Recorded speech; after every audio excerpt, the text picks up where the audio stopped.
Bonjour et bienvenue à Chuck B Critique.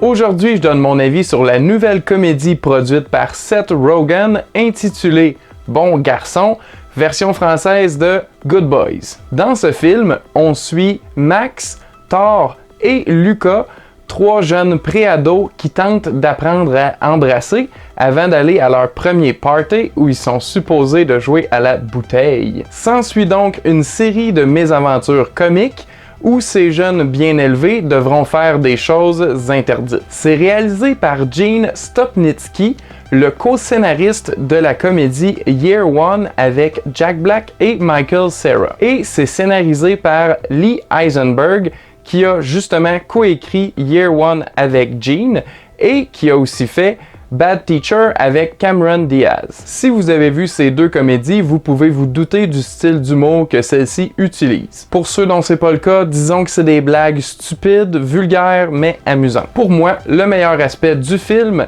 a été le trio de jeunes acteurs qui interprètent les bons garçons en question. Il s'agit de Brady Noon dans le rôle de Thor, Jacob Tremblay dans le rôle de Max, qu'on a connu tout jeune dans le film Room, et aussi plus récemment dans le très bon Wonder. Et finalement, mon préféré, Keith L. Williams dans le rôle de Lucas. Les jeunes garçons sont assez comiques pour leur âge, mais en particulier Keith, lui, m'a fait vraiment rire. C'est vraiment mon coup de cœur du film. Le film est aussi beaucoup 2019 dans tous ses sens. Comme par exemple, lorsque les gars demandent le consentement à un mannequin de réanimation avant de se pratiquer de s'embrasser avec. Il y avait aussi une trame narrative sur les amitiés d'enfance qui évoluent et c'était quand même bien fait. Je ne l'ai pas vu en version originale, mais c'était quand même assez drôle en français, surtout quand ils utilisaient des expressions comme la bande des pauvres poires.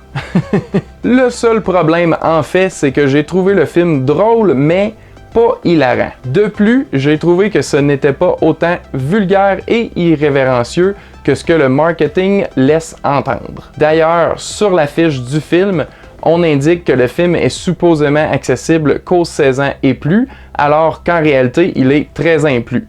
Du moins au Québec. Personnellement, j'aurais juste préféré qu'ils osent un petit peu plus. En résumé, ça ressemble beaucoup au film Superbad avec Seth Rogen justement, mais en moins bon. Tout de même, je pense que ça peut bien s'écouter en streaming un dimanche matin. Donc ma note pour Good Boys est de 2 gars qui connaissent rien sur 5. 2 sur 5. Avant de finir, j'aimerais savoir quel est votre film préféré de Seth Rogen.